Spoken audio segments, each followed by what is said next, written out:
La mansión de los Ayes era una fortaleza de cristal y acero que se alzaba sobre las colinas de La Moraleja, en Madrid, un testamento a la vasta fortuna de la familia. Dentro, los dos hijos del magnate tecnológico, Daniel de 10 años y Sofía de 8, vivían rodeados de lujos inimaginables. Videojuegos de última generación, juguetes que llenaban habitaciones enteras, ropa de marca y una nevera rebosante de exquisiteces importadas. Sin embargo, a pesar de todo este esplendor material, había un vacío, una ausencia palpable que ninguna cantidad de dinero podía llenar. El señor y la señora Ayes, ambos figuras prominentes en el vertiginoso mundo de las startups y las inversiones, estaban perpetuamente ausentes. Sus vidas estaban dictadas por reuniones en Dubái, lanzamientos en Silicon Valley y llamadas de conferencia transcontinentales. Los niños eran criados por un desfile interminable de niñeras y personal de servicio, cada uno de ellos siguiendo un estricto manual de instrucciones. Horarios fijos para comer, jugar, estudiar y dormir. El amor y la conexión humana eran lujos que no cabían en su apretada agenda. Esto había llevado a un problema invisible para sus padres, pero devastador para los niños. Daniel y Sofía no comían, no por falta de apetito o por capricho. Simplemente no sentían hambre. La comida se había convertido en una obligación más, un ritual insípido en un día programado.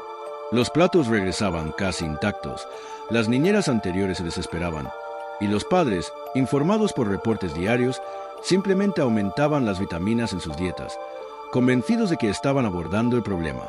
La última niñera había renunciado la semana anterior, exhausta por la indiferencia de los niños hacia la comida. Fue entonces cuando llegó Clara.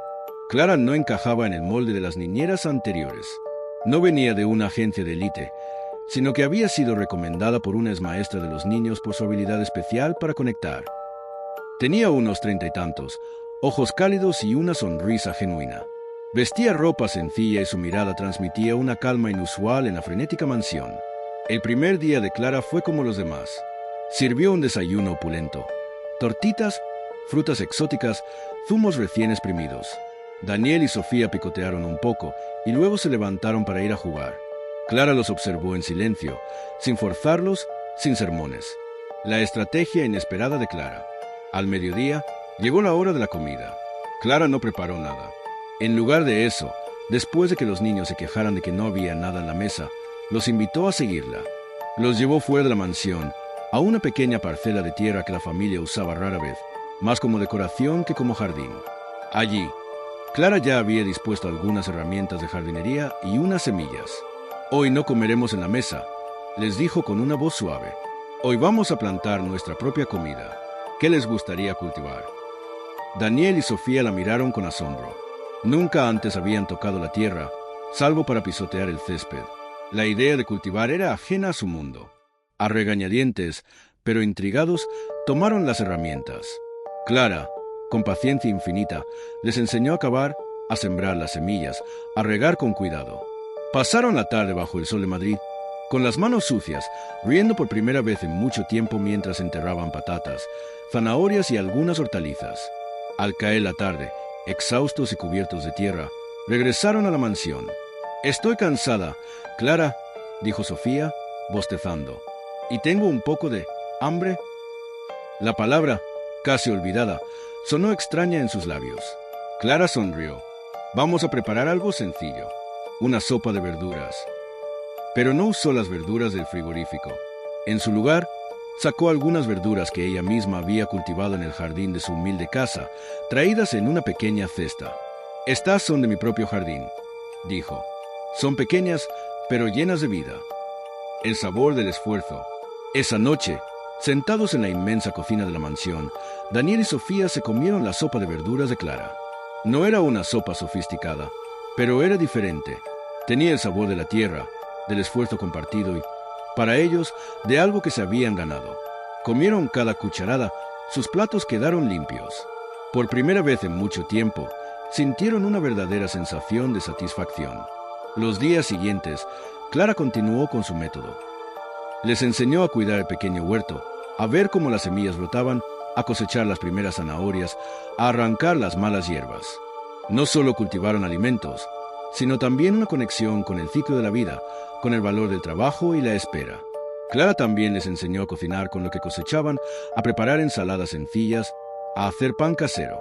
El hambre de Daniel y Sofía regresó, no como una obligación, sino como una necesidad natural, un apetito surgido del movimiento, del aprendizaje y de la alegría de crear algo con sus propias manos. Los niños, antes pálidos y apáticos, ahora tenían mejillas sonrosadas y una energía vibrante. Su risa llenaba la mansión. Cuando los señores Hayes regresaron de uno de sus viajes, notaron el cambio de inmediato. Sus hijos no solo comían, sino que hablaban con entusiasmo de su jardín, de Clara y de las deliciosas zanahorias que plantamos nosotros. La mansión, antes una jaula de oro, se había convertido en un hogar. Los Hayes, aunque inicialmente desconcertados por los métodos poco convencionales de Clara, reconocieron su genio. No solo había logrado que sus hijos comieran, sino que les había devuelto la chispa de la vida, la curiosidad y la alegría. Se dieron cuenta de que la verdadera riqueza no estaba en la fortuna que acumulaban, sino en el tiempo y el amor que se dedicaba a los suyos. Clara se quedó, no solo como niñera, sino como una figura central en la vida de los Hayes. Ella les había enseñado que el hambre no siempre es física, y que a veces lo que realmente necesitamos alimentar es el alma, y que la comida, como la vida, sabe mejor cuando se cultiva con amor y se comparte con alegría. Los niños de la mansión de la Moraleja aprendieron que el ingrediente más valioso no se compra, sino que se siembra con las propias manos.